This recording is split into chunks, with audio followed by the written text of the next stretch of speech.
Hey guys, it's Billy here, and welcome to the dining room. Today I'm doing a little thank you video for one of my subscribers.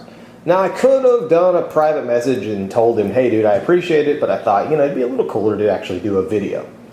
Now the backstory is, during my Alaska research a few months before, I bought this book right here, Eyewitness Travel Alaska, and I read it cover to cover probably 28,000 times.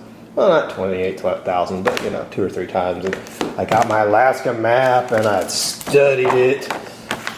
And all that stuff. But to be honest, there's no real good replacement for just talking to somebody who's been there. And that's where Rick comes in. Sorry for the jump cuts, everybody. I'm extremely sick. I've got a bad chest cold. That's why my voice is all weird. And you might be able to hear I'm actually chewing on a cough drop just so I don't cough into the microphone. But back to our story. I got on YouTube, just like you got on YouTube, obviously, if you are watching this. And I did some research, and I wanted to talk to people that had actually done the Alaska Dalton highway trip. And that's where we bring in this guy. His name is Rick. At the time, he lived in Colorado. These days, he lives somewhere in New Mexico. And he went to Alaska, and he had a video on YouTube where he was packing his KLR. It was, I think his was a 2005, 2006, but just pretty much just like mine. And he did a video where he was packing. So the video was a few months old, so I'd already passed that he'd actually been there. So I asked him, I'm like, do you have any tips or tricks for me? And he replied back and gave me a couple of pieces of advice. Most of the stuff I had already known, but one thing he said that really struck a chord with me, he said, watch the mud in your radiator. Watch the temp gauge on your bike, because the mud in the radiator will clog it up. Well, on day 2, coming down from the Dalton, we had gone all the way to Prudhoe Bay and we were coming down. Tracy pulled over and he was like, I don't know what the hell's wrong with my bike.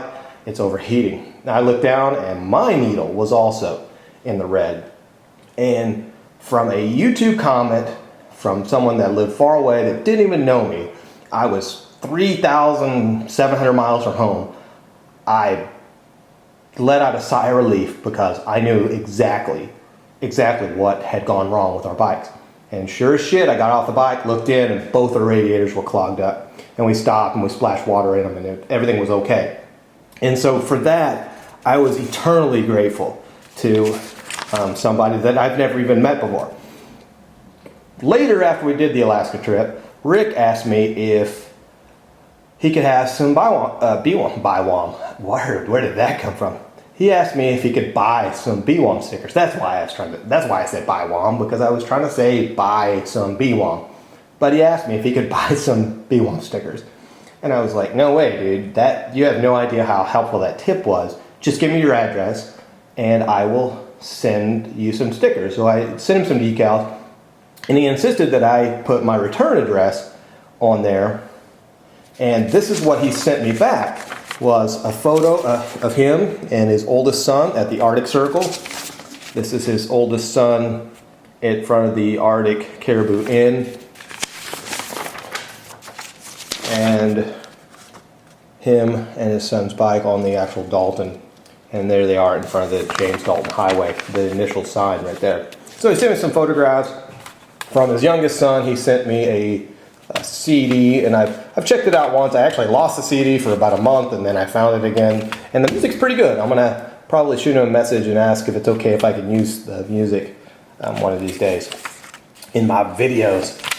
He also sent me a little note. The alien, as you see, it's all sparkly and disco-y and stuff. The alien actually is kind of funny because he lives in Roswell, New Mexico. So if you don't know the significance of Roswell, New Mexico, you should probably Wikipedia.